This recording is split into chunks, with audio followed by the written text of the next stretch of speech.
Okay, so up to this point, we've been modeling circular motion, by identifying the 5 key points. We've been looking at Kermit the Frog as he travels around a paddle wheel. So we've been modeling circular motion using those 5 key points and then transferring them onto a coordinate plane. So some of you may have guessed the first day, but we can actually model Kermit's ride above water as a function of time using a parent sine graph. So back in Unit 1 when we did our families of functions, one of the parent functions that was on your toolkit that we looked at was parent sine. We said we'll refer to that later, and some of you who remembered it may have used it in your picture projects, but today is the day that we're going to dig a little bit deeper into parent sine graphs. So today we're going to be comparing and contrasting the parent sine graph to the graph that we've been using for Kermit above water as a function of time. And we're also going to look at the effects of each parameter on a child sine function. So when we apply some transformations on a child sine function in relation to, what the equation looks like and the graph, and look at what it would look like if we do some transformations.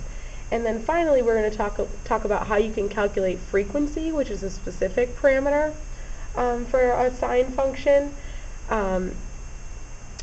So let's get started. So here we have the parent sine graph shown below.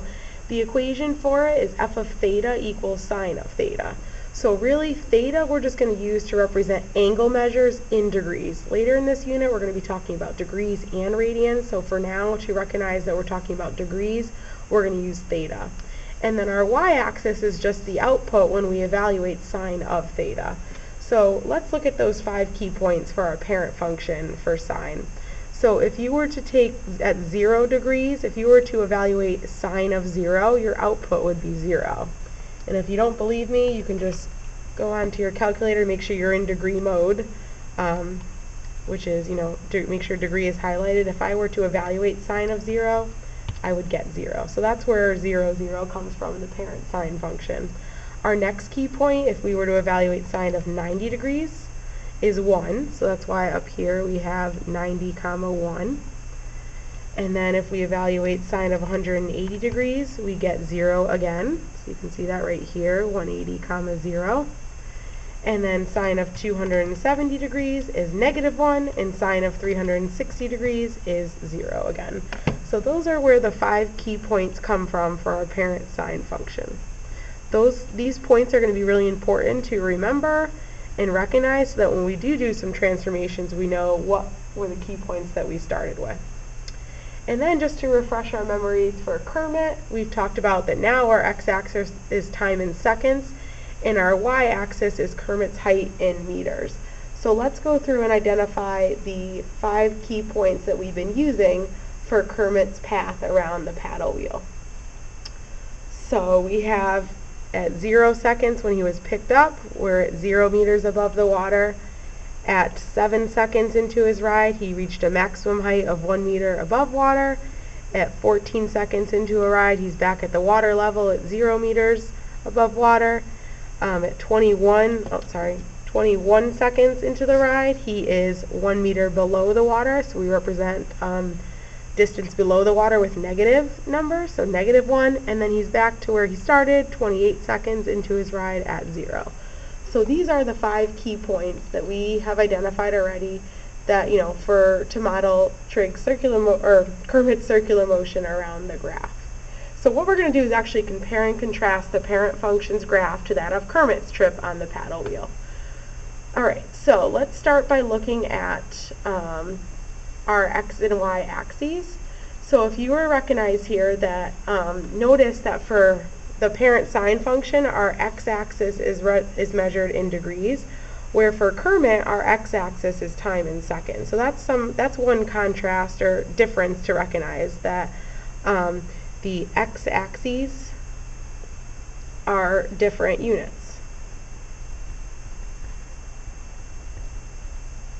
So for the parent sine function, we're talking about degrees. And then on Kermit's ride around the wheel, we're talking about time. So we're looking at degrees versus time.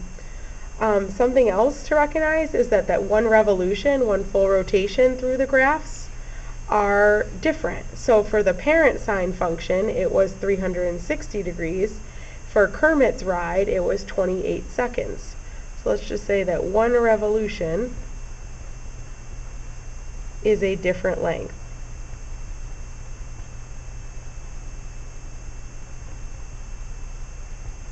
So we're talking about 360 degrees versus 28 seconds. Sorry, you guys couldn't see what I was writing. Another difference to recognize is that similarity is that the max and min heights are the same. So if you look at on our parent sine function, the maximum height, or maximum y value ends up being 1, and the minimum y value ends up being -1. On our graph for Kermit, it was the same. Kermit's maximum height was at 1 meter, and Kermit's minimum height was at -1 meter. So that's important to recognize as well. So the max and min heights are the same. Okay. Both are trig functions, right? Both can be represented by periodic or trig functions.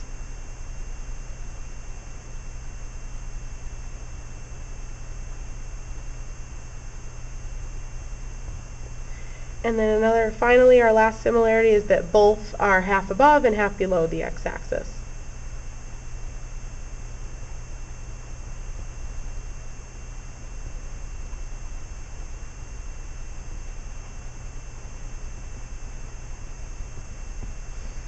Okay, make sure you have those all here. So just to review, so you could write these down, the x-axes are different units, degrees versus time. One revolution is a different length, so on our parent sine function we're looking at 360 degrees represents one revolution, whereas on Kermit we're talking about 28 seconds represents one full revolution. The max and min heights are the same, so they happen at 1 and -1, and that actually corresponds to our range, right? Our range for both of these would be -1 to 1. Both are trig functions, so we're going to be able to model both of these graphs using a sine function. And both are half above and half below the x-axis. So the x-axis is what cuts these two graphs into half. Okay, so now we're going to go on and talk about some key vocabulary when we're looking at parent sine, or what we'll talk about tomorrow, which is parent cosine graphs, both trig functions, that we can identify to help us with transforming a sine graph. So let's go to the next page. So the first vocab word is period. The period of a sine function is the horizontal distance from peak to peak, valley to valley, or any point to the same point in the next repetition of the function. So if I go back to my graph, I could be looking at the period from peak to peak. So from here to here is 360 degrees. From valley, which is 270, to the next point that we're here, which would also be 360 degrees. Or from any point, so if I go right on the center line from 0, 0 through those 5 key points to 360 degrees. So the period of the parent sine function is just going to be 360 degrees. If I look at the period of Kermit's ride, going from 1, 0, 0, so starting on the center line, going through those 5 key points, the next time I get to 0 meters is 28 seconds later. So the period for Kermit's ride is 28 seconds. So really, when I'm talking about period, I'm talking about one full rotation of the graph. So going through all 5 key points. The next thing we're going to talk about is those 5 key points. So the graph of one period of a sine function can be thought of as having 4 parts, defined by 5, it's a typo, there should be key points. Critical points, you may get confused. If you take calculus next year, that means something else. So let's use the word key points. So we're talking about, the midpoint, the high point, the midpoint again, the lowest point, and then back to the midpoint. So looking at the parent function, we identified the 5 key points, if I have this up here, as 0, 0, 90, 1, 180, 0, 270, -1, and 360, 0. And then the 5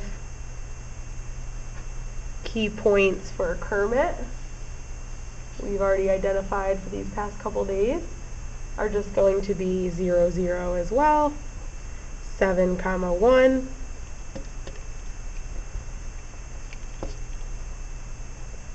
14 comma 0, 21 comma -1, and finally 28 comma 0. So notice both of the graphs, our sine graph and our graph for Kermit, have the point 0, 0 in common. That's important to recognize because all sine graphs, if we look at the parent function starts at 0, 0, and when we model sine graphs, we're always going to start at a point on the center line, which we'll get to next. So the center line is just the horizontal line which divides the graph vertically in half. So the center line of the parent function, and actually as well as Kermit, is just going to be the x-axis. So for parent sine, it's going to be at y equals 0, and then if I look at the Kermit's graph, it's also at y equals 0. So for both of our graphs, the parent sine function and Kermit, our center line is going to be at y equals 0, which is really just our x-axis.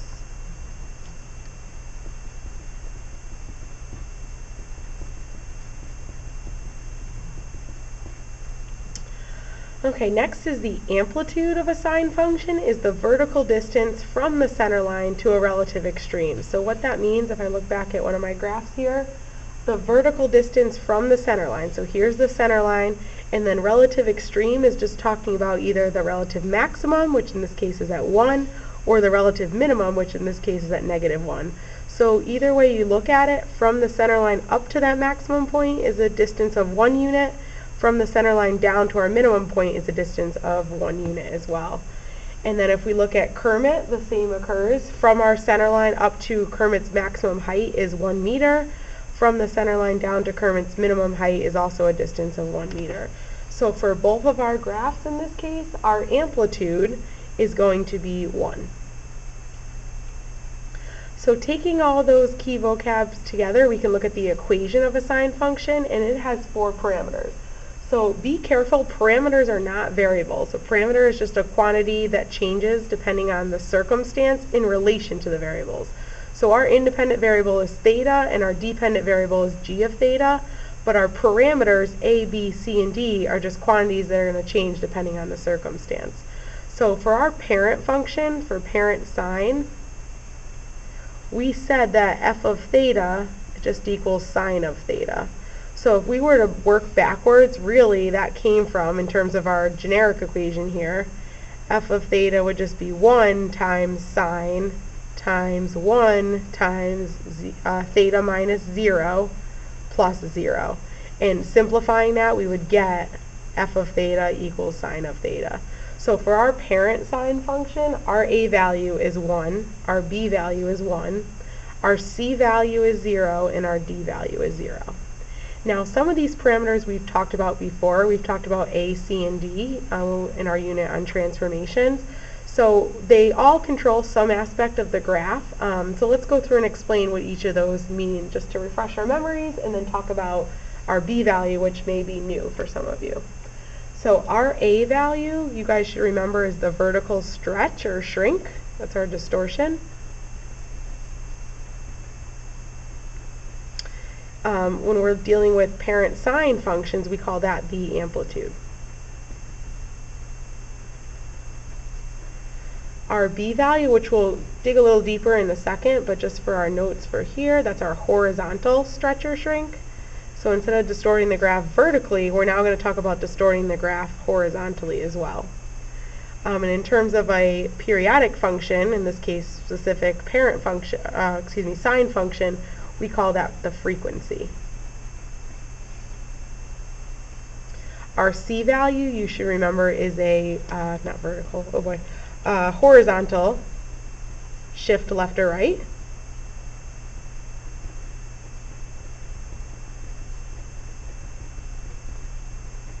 And we'll talk more about this in a minute, but sometimes when we look at a periodic function, that's called the phase shift. And then finally, our D value, you should remember, is the vertical shift up or down. And in terms of our periodic function, that was the center line. Okay? So let's take a look back at our graph for Kermit on the next page, and let's identify these 4 parameters. So I'm going to use some highlighters here. Feel free if you have different colors as well. Let's start with our amplitude. So remember, that's just the vertical distance from our center line up to our relative extreme. So in this case, going from our center line up to that maximum point, that's a distance of 1. So for Kermit, our A value was 1. 1 period, that's going to help us calculate our B value, our frequency, is just 1 rotation of the graph. So starting from our first key point, going through all 5 key points, for Kermit, it ended up being 28. The first place it is on the center line, so the first point that we're on the center line, we're not going to do any shift left or right, we're going to use the point 0, 0. So when we actually model this using a function, we don't have a horizontal shift left or right because that's what the parent function starts at 0, 0 as well. So that's our C value. And then finally our D value is our center line. That's what cuts the graph into 2. So it goes right through the center of the graph. Another word for that sometimes you'll hear is axis of oscillation. It's just a fancy word for center line. Okay, so now let's talk about, we already know A, C, and D, what those are. You should remember that what those types of transformations are. A is our vertical distortion, C is our horizontal shift left and right, and D is our vertical shift up and down. But we really haven't talked much about B, which is the horizontal distortion, or horizontal stretch and shrink. And in terms of a periodic function, it also allows us to convert our units for whatever our x-axis is measured in. So in this case for Kermit, it was time in seconds. And it allows us to convert that into degrees, because when we're modeling this situation using a sine graph, we can't take sine of time. We can only take sine of an angle. So our frequency will allow us to convert our angle, our time into an angle measure. So for the parent function, the frequency ends up being 1. And that's because what you can use to identify and calculate the frequency is take 360 degrees and divide it by whatever the period is of the graph that you're trying to model. So if you remember, if I go back to our sine parent function, our period, 1 full rotation of the parent function, was 360 degrees. So if I plug that into my little formula here for frequency for the parent function, I'm really taking 360 and dividing it by 360 in the parent function, which is where 1 comes from. So that's why in the parent function, our B value ends up being 1. So let's figure out what B is for Kermit's ride, so when we actually apply a transformation. So in this case, we're going to take 360 degrees, and we're going to divide that by the period. In this case, our period is represented in time, and it is 28 seconds. So to calculate my frequency, I'm going to take 360 and divide it by 28. And when you do that, you should get about 12.8571. So that means that my frequency, my graph for Kermit, is going to be horizontally distorted by 12.8571. So now that we have all those 4 parameters for Kermit, we can actually write a function that models Kermit's ride on the paddle wheel. So just to review, we said our amplitude, our A value, ended up being 1. There was no vertical distortion in relation to the parent function for sine. Our B value we just calculated was 12.8571 by taking 360 and dividing it by the period, which in this case was 28. Our C value ends up being 0. There's going to be no phase shift. We're starting right at 0, 0, which is the same in the parent function. And then finally, our D value ends up being 0 as well, because we are not shifting this graph vertically up or down. We're keeping it right at the center line like it is in the parent function. So if I take all 4 of those parameters, I can model, Kermit's ride on the paddle wheel using a function. So I could say h of t equals 1 times sine of 12.8571 times t minus 0 plus 0. So I'm using t as my independent variable here because time is in seconds. So if your x-axis is in time, you want to make sure you're using t for time. On some examples on the next page, when we get to that, our x-axis will be measured in degrees, like in the parent function for sine, so we're going to be using f of theta to represent degrees. That's because we have to be careful when we're calculating frequency that we are left with the right units in the end, because you can only take sine of an angle, you can't take sine of time. So we have to, the frequency will take care of that, converting from time to degrees for us. So this simplifies to h of t equals sine of 12.8571 times t, because we said our c and d values were 0. So this is a function that's going to model Kermit's ride on the paddle wheel. And I could develop more transformed functions for sine if I choose to start my phase shift at another point on the center line. So sine functions always start at a point on the center line. So I could say, well, what if I want to start at a phase shift of 14 to the right? My only difference here, if I say h of t, I'm going to keep my amplitude the same, my frequency is the same, but instead of taking t and subtracting 0, I could subtract 14 and then plus 0. But then I also have to add, since at 14 I'm going down instead of up like in the parent function, there's also a reflection across the x-axis. So I would have to put a negative in front of my a value. So another way that I can model the Kermit's ride would just be negative sine of 12.8571 t minus 14. Okay, and there's an infinite amount of ways that you could model periodic functions, all depending on where you start. And for sine functions, like I said, they will always start at a point on the center line. So before we move on to modeling some more, let's just recap where we're at. So you should have some notebook paper out. Let's just go through and recap what we've come up with so far. And then we'll get to the examples on the back. So let's title this Transforming Sine, so that you have some notes to refer back to. Okay, so let's start with the parent function for sine. So we said that our independent variable was theta, represented our angle degree, and our dependent variable was what when we evaluated sine of theta.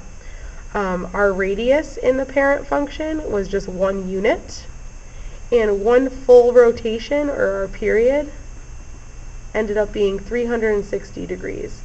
So if I think of this on a circle graph,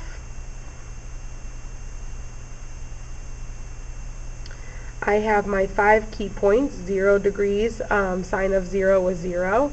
90 degrees, sine of 90 ended up being 1. 180 degrees, sine of 180 ended up being 0.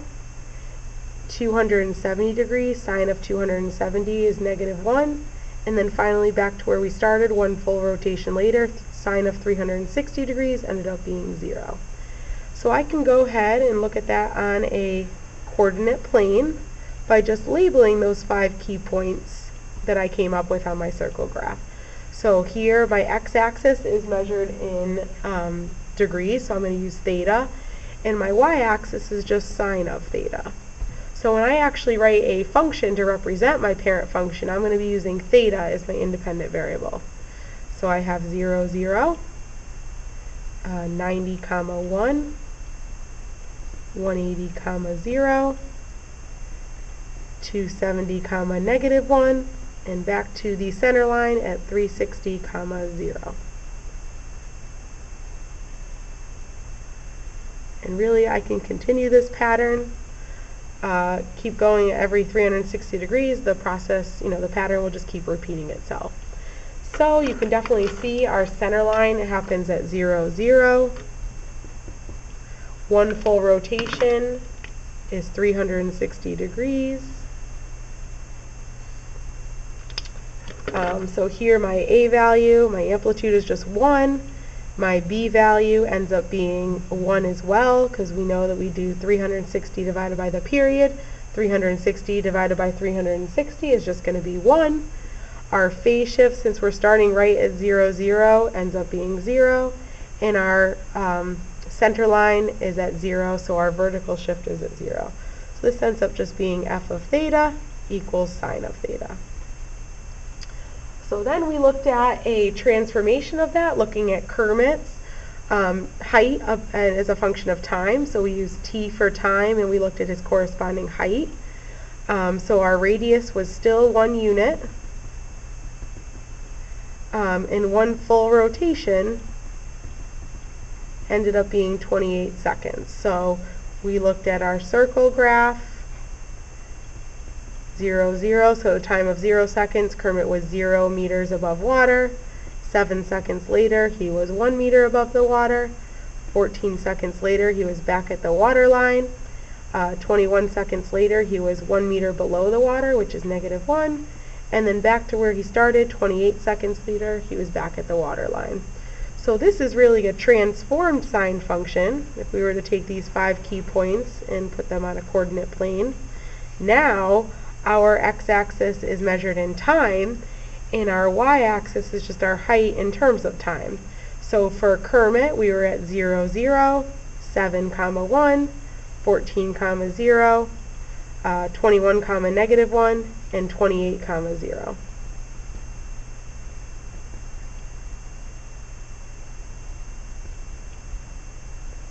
So make sure you are writing this down, because I want you to have some notes that just shows in comparison our sine graph to what we've been looking at in regards to Kermit.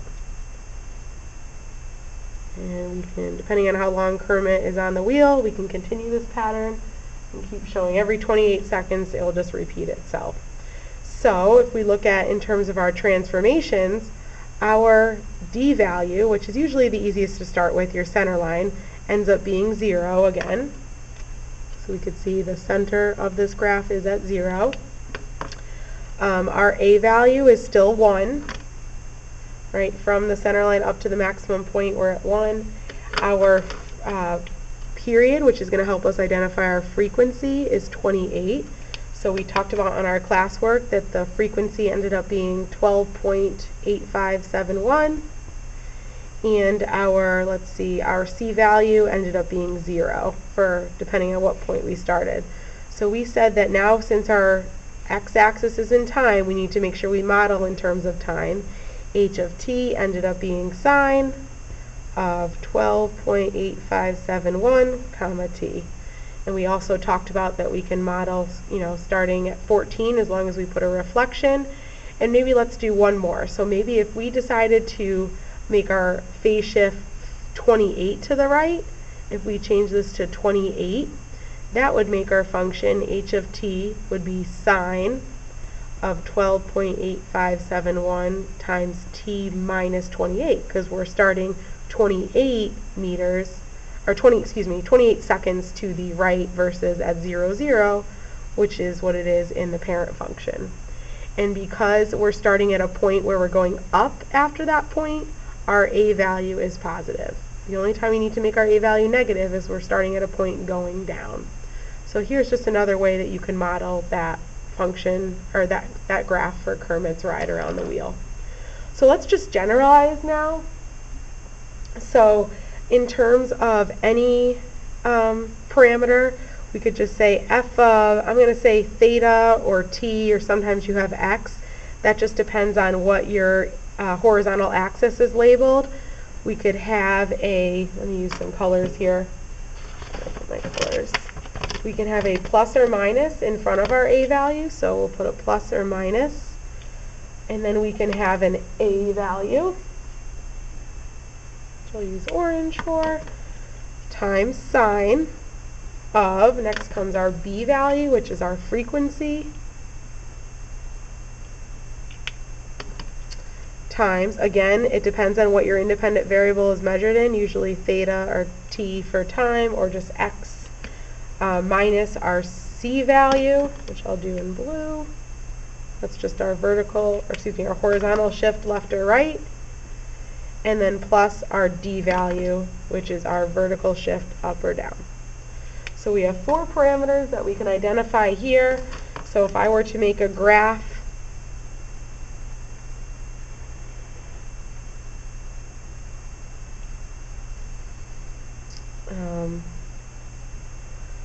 let's just make this the parent function again. So again, we have theta. I'll just say we'll use theta for this specific example, and sine of theta. Remember, our d value is just our center line, so d equals 0. I got to label the points first. So we're going to have 0, 0, 90 comma 1, 270 comma, or 180 comma 0, 270 comma negative 1, and 360 comma 0.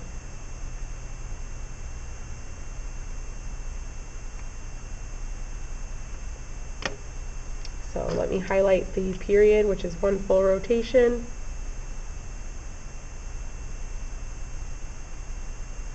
Again, I want you guys to be doing this as I'm doing it for your notes. So I have my center lines at d equals 0. I have the period here. So let me just label the axes maybe to help us. So here's 90, here's 180, here's 270, and here's 360. So you can definitely see that the period is 1 in this case, or sorry, 360. So the b value is going to end up being 1, because again, b equals 360 divided by the period. So 360 divided by 360 in this case is going to be 1. Our amplitude, which is what I did in orange, remember, is just the distance from the center line up to our max or min. So in this case it's 1. And then what am I forgetting? Our c value. If we were to start right at 0, c would equal 0 because we're not shifting at all left and right. If I were to start at 180, that's going to be a different story. I would need a reflection because it's negative. So since we're starting at c equals 0, we're going up from there, so our a value is going to be positive. If we were starting over here, we'd have to have a negative a value. So just one more time so that we have this in our notes, remember d just represents how far up or down you move the x-axis.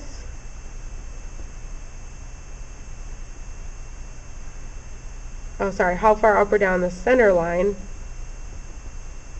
moved from the x-axis. Okay. Our b value is our horizontal stretch or shrink.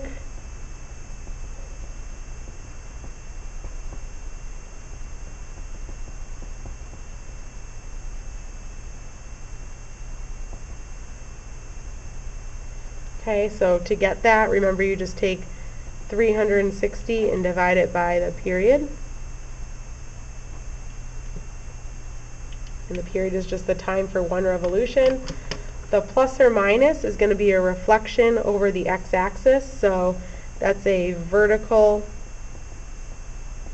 flip, which would make it negative. So if we're starting somewhere going down, or no flip, it's going to be positive, like it would be if we were to start at 0 or 360. Our a value is our amplitude. So that's just the, if you couldn't see, it's just where, the distance from the center line up to the maximum point. You could calculate it if you're having trouble seeing what it is by doing the max minus the min and dividing that by 2. And then finally, I'm running out of room here, I'll put it above. Our c value is just how far left or right you move from 0, 0.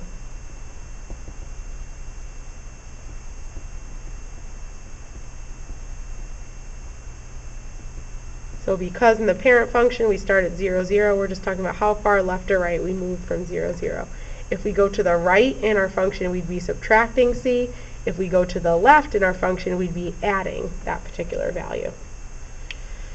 Okay, so hopefully that will help us when we're actually trying some of the examples on the back. Before I move on, I just want to make note that, the independent variable here, abbreviate AV, or IV, depends on how your horizontal axis is labeled.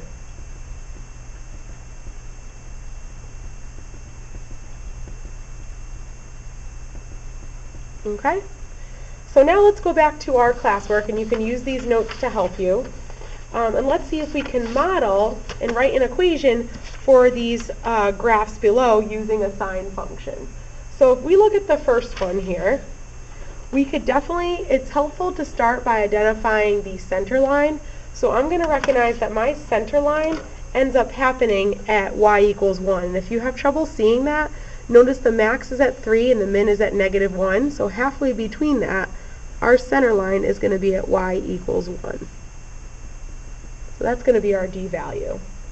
The A value, or amplitude, if I were to identify that, I can go from the center line up to a maximum point or from the center line down to a minimum point, is a distance from 1 to 3.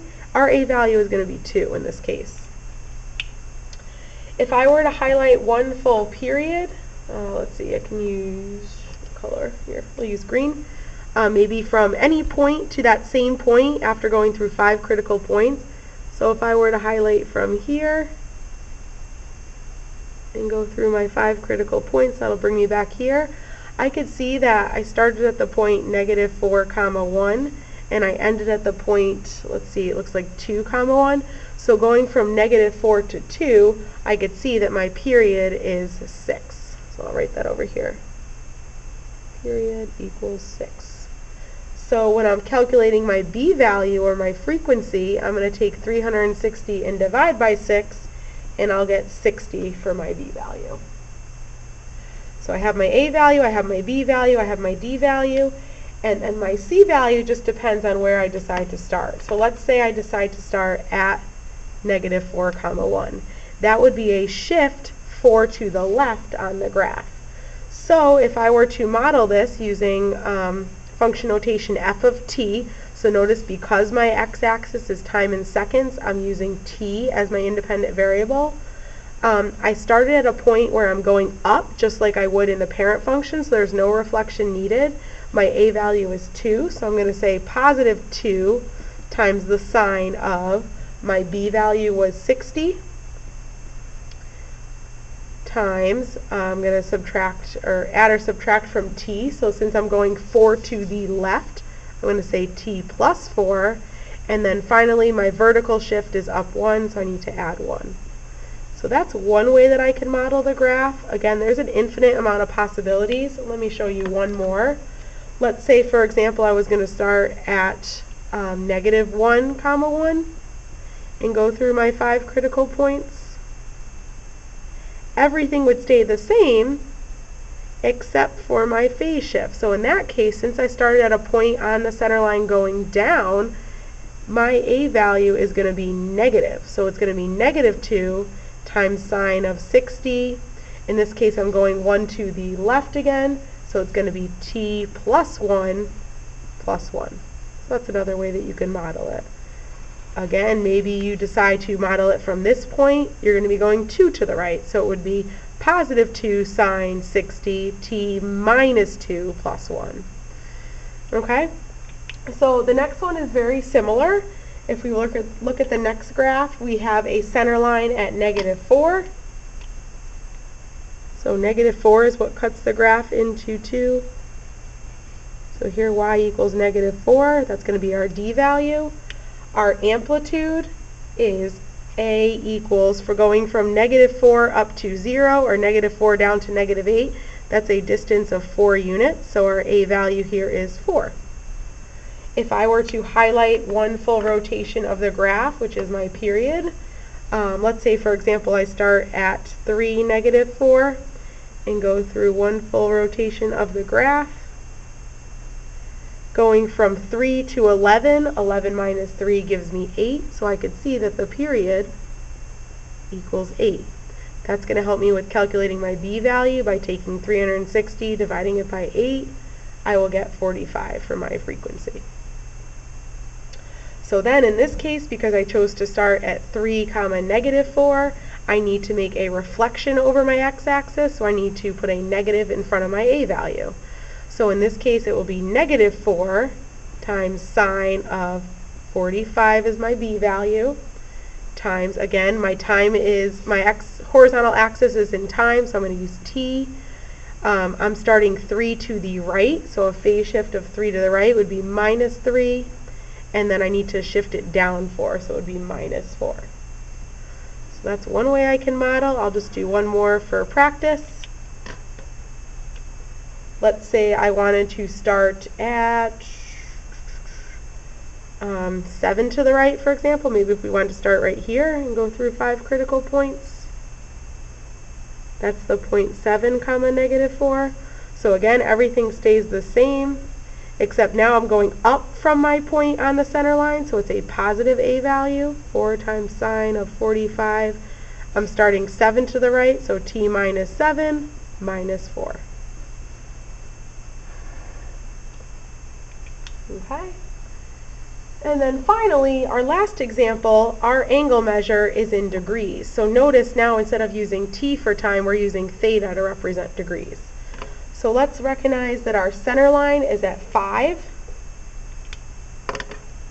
So I'm going to put that here at 5.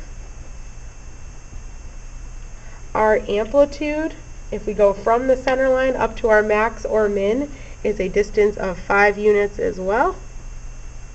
A equals 5. Let's say I decide to start at this point right here, which we're going to just use some approximation. We'll say that's halfway between, so 25 comma 5, and go through my 5 critical points. Brings me up to, let's see, it looks like 115. So going from 115 subtracting 25 gives me a period of 90 degrees.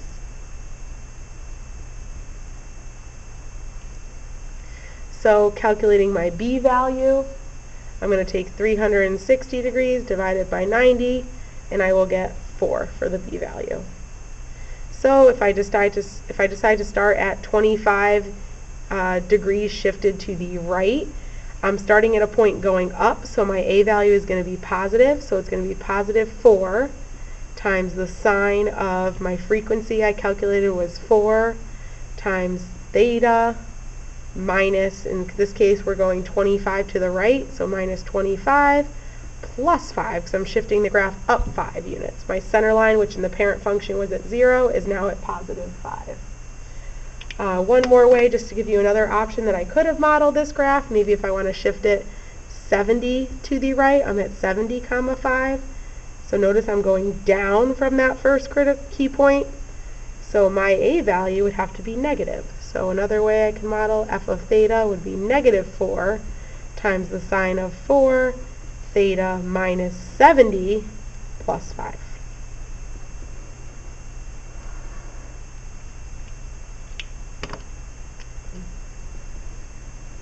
Okay, and again, I could have also picked to start here on the center line at, looks like 115.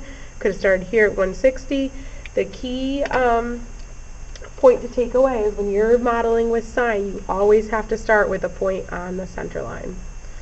Okay, so if you continue along in your packet, you have one more worksheet that you're going to work on next for homework that is titled Writing Functions from Graphs. And if you look at the directions, it says determine a function that has the graph shown. The horizontal axis represents the angle measures in degrees. So all of these are going to be f of theta because we're talking about degrees. For an extra challenge, write one cosine and one sine function. So cosine is what we're going to be talking about tomorrow. So for our purposes on this worksheet, you should just do this in terms of sine. So when you're identifying your point to start at, it should be a point on the center line. Okay, so only pick points on the center line. And then after tomorrow's lesson, you may be able to go back and try to do one of these in cosine. And if you look at the answer key on the wiki, they're going to have some in cosine, some in sine. For our purposes right now, just look at the ones for sine, and then maybe, over break when you're reviewing this after tomorrow's lesson, you can go back and try to challenge yourself to model in terms of cosine as well. Okay, so make sure you do finish this for homework. You can check your